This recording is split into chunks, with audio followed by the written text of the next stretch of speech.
আসসালামু আলাইকুম দর্শক। বাংলাদেশের ছাত্র জনতার আন্দোলনের সময় ব্যাপক সহিংসতা, প্রাণহানি এবং হতাহতের ঘটনায় জড়িতদের বিচার চায় জাতিসংঘ। একই সঙ্গে সহিংসতা, প্রাণহানি এবং মানবিক ও রাজনৈতিক অধিকার লঙ্ঘনের সঙ্গে জড়িতদের জবাবদিহির মুখোমুখি করা দরকার বলেও মন্তব্য করেছেন সংস্থাটি। স্থানীয় সময় মঙ্গলবার জাতিসংঘের নিয়মিত ব্রিফিংয়ে বাংলাদেশ বিষয়ে দেওয়া বিবৃতিতে এবং সাংবাদিকের করা প্রশ্নের জবাবে মহাসচিব অ্যান্টোনিও গুতেরেসের মুখপাত্র স্টিফেন ডুজারিক এসব মন্তব্য করেন। তিনি বলেন, বাংলাদেশের নতুন অন্তর্বর্তীকালীন সরকারের প্রধান উপদেষ্টা ডক্টর মোহাম্মদ ইউনূসকে অভিনন্দন জানিয়ে চিঠি লিখেছেন মহাসচিব অ্যান্টোনিও গুতেরেস। চিঠিতে বাংলাদেশে শান্তি ফিরিয়ে আনা এবং জাতীয় সংসদ নির্বাচন আয়োজনের প্রচেষ্টাকে স্বাগত জানিয়েছেন তিনি। এদিনের ব্রিফিংয়ে মুখপাত্র স্টিফেন ডুজারিক প্রথমে বাংলাদেশ ইস্যুতে একটি বিবৃতি পাঠ করেন। এরপর সাংবাদিকের করা প্রশ্নের জবাবে কথা বলেন।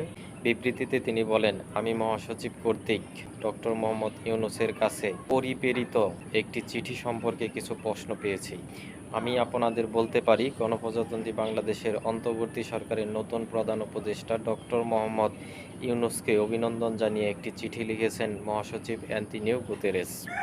চিঠিতে মহাসচিব বাংলাদেশে শান্তি ফিরিয়ে আনা ও সংসদ নির্বাচন আয়োজনের প্রচেষ্টাকে স্বাগত জানিয়েছেন। তিনি বলেন, চিঠিতে মহাসচিব আরও বলেছেন, তিনি আশা করেন যুবক ও নারীদের পাশাপাশি সংখ্যালঘু এবং আদিবাসী সম্প্রদায়ের কণ্ঠস্বরও বিবেচনায় নেওয়া সহ ডক্টর ইউনূসের সরকার একটি অন্তর্বর্তীমূলক পন্থা গ্রহণ করবে।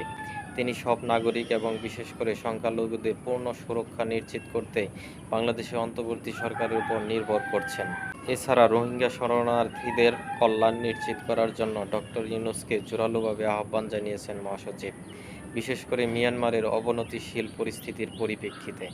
পরে এক সাংবাদিক বাংলাদেশে চলমান পরিস্থিতি নিয়ে প্রশ্ন করেন। তিনি বলেন, সংকটময় এই সময়ে বাংলাদেশ যখন স্থিতিশীলতার দিকে এগিয়ে যাচ্ছে, তখন বাংলাদেশকে সমর্থন জানিয়ে মহাসচিব যে চিঠি লিখেছেন তার জন্য ধন্যবাদ জানাচ্ছি। ছাত্র জনতার আন্দোলনের সময় স্বৈরাচার হাসিনার দেখামাত্র গুলির নির্দেশে 819 জনের মৃত্যু এবং অন্তত 25,000 মানুষ আহত হয়েছেন, যাদের অধিকাংশই গুলিবিদ্ধ।